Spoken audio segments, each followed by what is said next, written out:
Hi, welcome to Sports Talk Weekly with Todd Howard. I'm Rick Roberts. It's opening day. Time to put away the parka and get ready for some sunshine. Time to fire up the barbecue and stock up on some brewskis.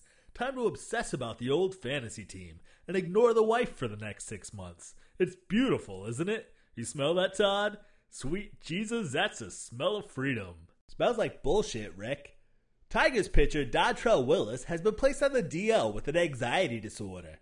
You'd be nervous too if your team's key offseason acquisition was Adam Everett. The Mets are reportedly enamored with new acquisition Gary Sheffield. And why not? Every team is, until he actually starts playing for them. Former Met Mike Piazza has been accused of using steroids in a revealing new book. Knowing Piazza, we're sure he had no problem bending over to take his injections. LeBron James recently admitted he had never heard of Sports Illustrated until he was on the magazine's cover. Then again, he's been in the league for 6 years and still hasn't heard of traveling either. Yeah, it's a crab dribble. Jason Kidd seems open to the idea of joining LeBron James in Cleveland. Well, sure, who doesn't dream of spending their retirement years in Ohio? Allen Iverson will miss the rest of the NBA season due to a sore back, because apparently the NBA doesn't allow you to list battered ego on an injury report. Andrew Bynum will reportedly be available for the NBA playoffs. That is, assuming someone can actually tear him away from the Playboy Mansion. Rotund Celtics forward Glen is expected to command $5 million in the offseason, or as Davis calls it, lunch money. Charles Barkley recently told reporters that Dwayne Wade has hit a wall. That's unfortunate since most fans were hoping Dwayne Wade still had enough energy to hit Charles Barkley. Mike Fratello desperately wants to coach in the NBA again. It sounds like somebody may be a little bit behind in his toupee payments. Freshman point guard Tyreke has decided to enter the NBA draft. Hopefully his new team will be able to match whatever he was making at Memphis. Michael Jordan is expected to be part of Chicago's bid for the 2016 Olympics.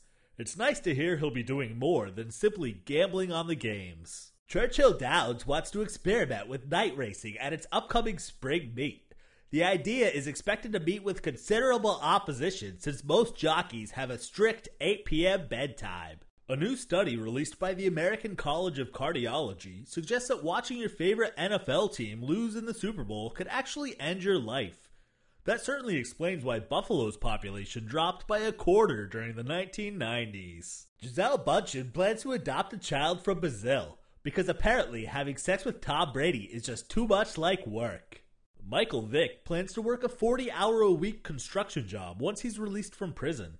We hope he has good footwear because a job like that is guaranteed to make his dogs bark. The 49ers refused to draft Matthew Stafford because he was reluctant to talk about his parents' divorce.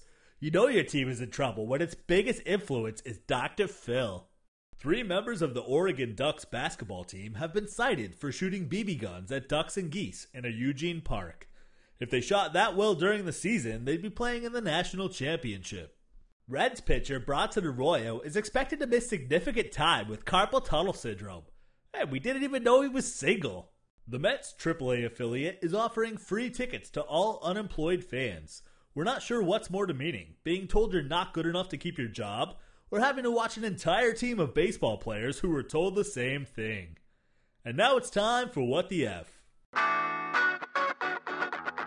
I've been waiting for months for opening night, the official start of the new baseball season, and quite possibly my favorite day of the year.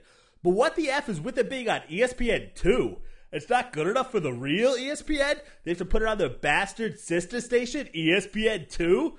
Wait, there must be something really good on ESPN to bump the opening game of the 2009 Major League Baseball season to the Cousin Oliver counterpart.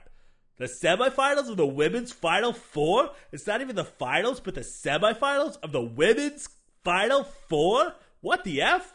Really low-scoring basketball trumps opening night that millions and millions of people have been waiting for with bated breath for the last 6 months? Nobody cares about women's basketball except a few bored housewives and Dana Jacobson. I'd understand if it was an NBA game or a hockey game or any sport that people in the world actually care about. But no, John Miller and Joe Morgan aren't good enough. Chris Berman's shit-faced post-game sports center isn't good enough. Our national pastime isn't good enough to be on the ESPN.